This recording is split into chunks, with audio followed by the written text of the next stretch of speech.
শোনেন, এই যারা নতুন ফেতনা নিয়ে আসবে, আমি জোরে করে মসজিদ ফাটাইয়া ফেলাইবে, আপনি ওদেরকে উত্তম মধ্যম দিয়ে ফাটাইয়া দিয়েন। আসসালামু আলাইকুম রহমতুল্লাহ। আলহামদুলিল্লাহি ওয়াহদা ওয়াসসালাতু ওয়াসসালামু আলা মান লা নাবিয়্যা বাদা। আপনারা ভিডিওটিতে দেখতে পেলেন যে চরমনাই পীর সাহেব ওনার মুরিদদেরকে বলতেছেন, কেউ যদি নামাজে সশব্দে আমিন বলে তাহলে তোমরা তাকে উত্তম মাধ্যম দিবে, অর্থাৎ তোমরা তাকে আঘাত করবে, তার উপর আক্রমণ করবে। এই কারণে দেখা যায় যে বাংলাদেশে যে সমস্ত মসজিদে আহলুল হাদিস সালাফিরা সশব্দে আমিন বলে, তো সেইখানে কিছু চরমপন্থী হানাফি রয়েছে, কিছু চরমপন্থী মুরিদ রয়েছে, যারা ওই সমস্ত যুবকদেরকে আঘাত করে মসজিদ থেকে বের করে দেয়। তাদেরকে আঘাত করে মসজিদ থেকে বের করে দেওয়ার কারণ এই সমস্ত পীর সাহেবদের, এই সমস্ত আলিম উলামাদের সহিহ হাদিস বিরোধী এই সমস্ত উগ্রপন্থী মন্তব্যের কারণে তারা যুবকদেরকে মসজিদ থেকে বের করে দেয়।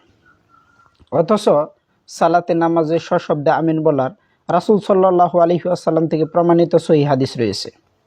আবু হুরায়রা রাদিয়াল্লাহু তাআলা আনহু থেকে বর্ণিত, আন্নাহু ক্বাল, তিনি বলেন, কানা রাসূলুল্লাহি সাল্লাল্লাহু আলাইহি ওয়াসাল্লাম ইযা ফারাগা মিন কিরাআতি উম্মিল কুরআন, রাসূল সাল্লাল্লাহু আলাইহি ওয়াসাল্লাম যখন উম্মুল কুরআন তথা সূরা ফাতিহা পাঠ সমাপ্ত করতেন, রফা সাওতাহু ওয়া ক্বালা আমিন, তখন তিনি তার কণ্ঠস্বর উঁচু করে সশব্দে জুড়ে আমিন বলতেন। বুলুগুল মারাম হাদিস নাম্বার 283। এই হাদিস থেকে স্পষ্টভাবে প্রমাণিত হয় যে সালাতে নামাজে সশব্দে জুড়ে আমিন বলা রাসূল সাল্লাল্লাহু আলাইহি ওয়াসাল্লাম থেকে প্রমাণিত স্পষ্ট একটি সহিহ সুন্নাহ। অথচ এই প্রমাণিত সুন্নার ওপর যদি কোনো আহলুল হাদিস সালাফি কোনো যুবক যদি আমল করে, তাহলে তাকে রক্তাক্ত করে মেরে মসজিদ থেকে বের করে দেওয়া হয়। তার জন্য অন্যতম দায়ী হচ্ছে এই সমস্ত পীরদের, এই সমস্ত হানাফি মুফতিদের ফতোয়ার কারণে, যে যখনই তোমরা কোনো জায়গায় দেখবে কেউ সশব্দে আমিন বলছে, তখন তাকে মেরে রক্তাক্ত করে দিবে। এই সমস্ত ফতোয়ার কারণে যুবকদেরকে মেরে মসজিদ থেকে বের করে দেওয়া হয়। অথচ সহিহ বুখারীর 780 নম্বর হাদিসের অধীনে ইমাম বুখারী রহিমাহুল্লাহ ভূমিকা রচনা করেছেন। আতা রহিমাহুল্লাহ বলেন, আমিন হচ্ছে দোয়া।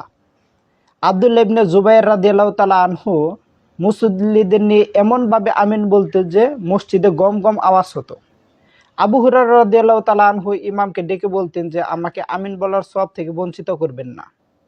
নাফি রহিমাহুল্লাহ বলেন, আব্দুল্লাহ ইবনে উমর রাদিয়াল্লাহু তাআলা আনহু কখনো আমিন বলা ছাড়তেন না এবং তিনি লোকদেরকে এ ব্যাপারে উৎসাহিত করতেন। এখান থেকে স্পষ্টভাবে প্রমাণিত হয় যে সাহাবায়ে কেরামও সালাতে নামাজে সূরা ফাতিহা পাঠ সমাপ্ত হওয়ার পর সশব্দে আমিন বলতেন।